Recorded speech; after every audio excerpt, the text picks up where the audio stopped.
Kisah dua sahabat di dalam gua. Kita dalam mengaji dulu edisi tadabbur. Dalam juzuk 10 terdapat dua surah. Itu surah Al-Anfal 0875 dan surah At-Taubah 09129. Cuma kita nak fokus dalam surah At-Taubah ayat yang ke-40.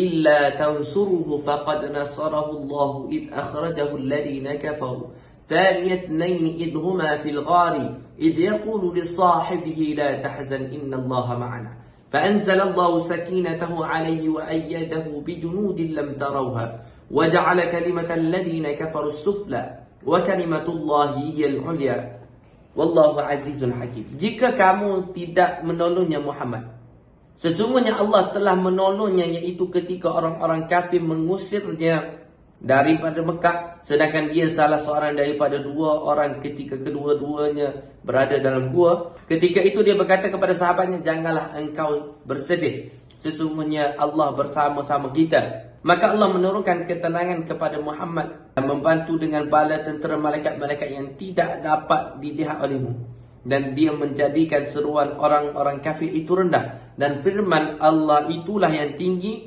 Allah maha perkasa lagi maha bijaksana. Kita tengok asbabun nuzul. Anas bin Malik radhiyallahu anhu berkata, Abu Bakar radhiyallahu anhu menceritakan kepadaku, waktu itu aku bersama Rasulullah sallallahu alaihi wasallam dalam gua. Aku melihat jejak-jejak kaki orang musyrik. Aku berkata, wahai Rasulullah, jika salah seorang antara mereka mengangkat kakinya, tentu dia akan melihat kita. Lalu Rasulullah sallallahu alaihi wasallam bersabda, bagaimana pendapatmu jika ada dua orang dan yang ketiganya adalah Allah Subhanahu wa taala? Hadis riwayat Bukhari, Sahih Bukhari. Jadi di sini kita dapat belajar tentang bagaimana Nabi sallallahu alaihi wasallam dalam ayat ini.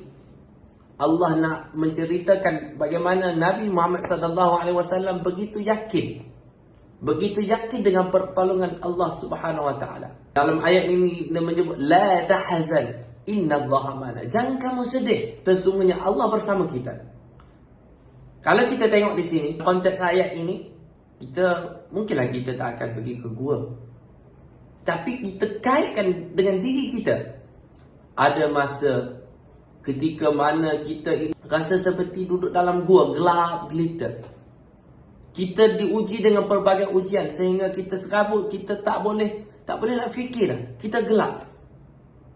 La tahzan. Tapi kalau kita letak dalam hati kita, la tahzan, dengan sedih, sesungguhnya Allah bersama kita. Kalau kita letak Allah bersama kita, insya-Allah hidup kita akan berjaya, dunia akhirat kita akan mendapat ketenangan.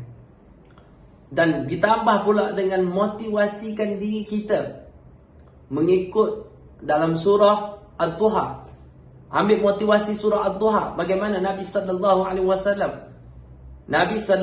wasallam diuji. Ketika itu tahun dipanggil Amu Huzni, tahun kesedihan. Apa yang sedihnya? Sebelum itu Nabi sallallahu alaihi wasallam dengan para muslimin diboikot selama 3 tahun.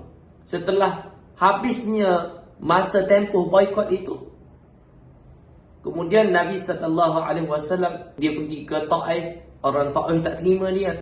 Kemudian balik, hanya seorang saja yang beriman, iaitu Adas. Ketika balik ni, mati pula isteri dia. Kemudian mati pula pak saudara dia, Abu Talib. Maka ketika dia sedih, Allah turunkan ayat wadduha wallaili idza saja ma wadda'aka rabbuka wama qala. Sesungguhnya Allah tidak meninggalkanmu dan Allah tak benci kamu. Jadi kalau kita pegang, Allah tak benci kat kita, Allah tak tinggal kita, insya-Allah kesedihan kita rasa kita seorang diri itu tak akan ada hadir. Semoga bermanfaat. Insya-Allah kita nak tengok apa kata juzuk 11.